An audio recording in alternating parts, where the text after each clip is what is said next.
आइए हम सब मिलकर मैथ को आसान बनाते हैं। क्लास 10th की मैथमेटिक्स में आपका स्वागत है। प्यारे बच्चों, आज हम बात करेंगे मेंसुरेशन यानी कि क्षेत्रमिति का जो हिंदी हाई स्कूल की जो हिंदी मीडियम के छात्र के स्टूडेंट हैं उन और ये इंग्लिश मीडियम के छात्रों के लिए बस लैंग्वेज की चेंजिंग है यहाँ पे।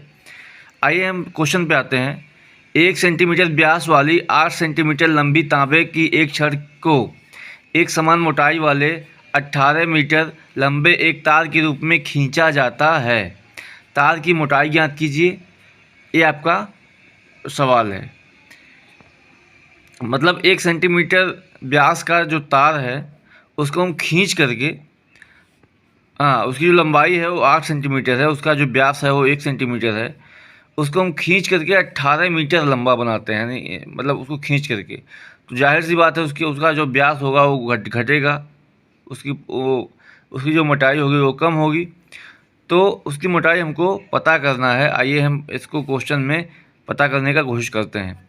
देखिए यहाँ पे आपका छड़ का जो आयतन है प्यारे बच्चों, वो आपको पता है पाई आर स्क्वायर एच होता है। पाई आर स्क्वायर एच होगा यहाँ पर।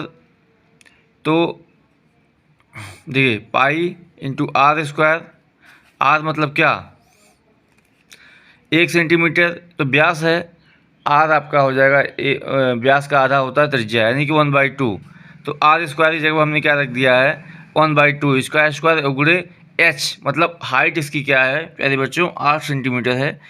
तो पाई इंटू, जब हम इसको सॉल्व करेंगे तो हम पाएंगे 2 पाई सेंटीमीटर क्यूब, क्योंकि आयतन का जो यूनिट होता है, जो मात्रक होता है वह क्यूब में होता है। ठीक है, तो छड़ का आयतन निकला क्या 2 पाई सेंटीमीटर क्यूब। हमने डायरेक्ट सॉल्व कर दिया है रफ में, तो यहाँ पे डायरेक्ट हमने इसकी वैल्यू लिख दी है। अब इतना तो हमने कर लिया, फिर आगे बढ़ते हैं। समान आयतन वाले तार की लंबाई, मतलब कि इसी आयतन में, ध्यान दीजिए इतने ही आयतन में हमने उस तार को खींच करके कितना बड़ा बना दिया 18 मीटर, यानी कि इसकी लंबाई कितनी हो गई 1800 सेंटीमीटर। 18 मीटर को हमने सेंटीमीटर में जब कन्वर्ट किया तो 1800 सेंटीमीटर आ गया।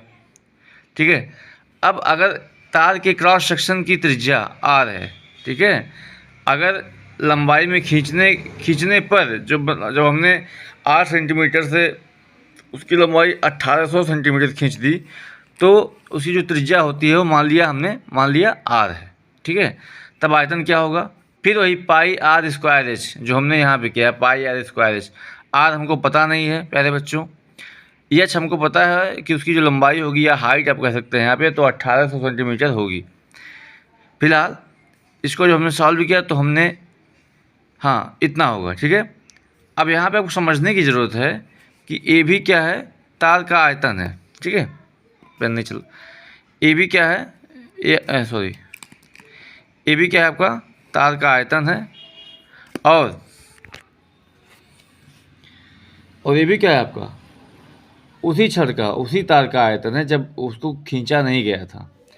तो जब एक ही तार को हमने लंबा करके बनाया है तो आपको पता है कि ए वाला आयतन, यानी कि इसको हम 1 मान लेते हैं, इसको 2 मान लेते हैं, दोनों क्या होंगे आपस में बराबर होंगे, क्योंकि दोनों आयतन समान है।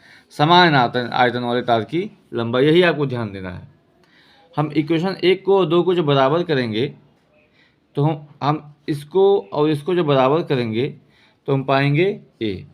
इसको सॉल्व करने पर हमें आर की वैल्यू क्या मिलेगी 1/30 सेंटीमीटर, यानी कि 0.67।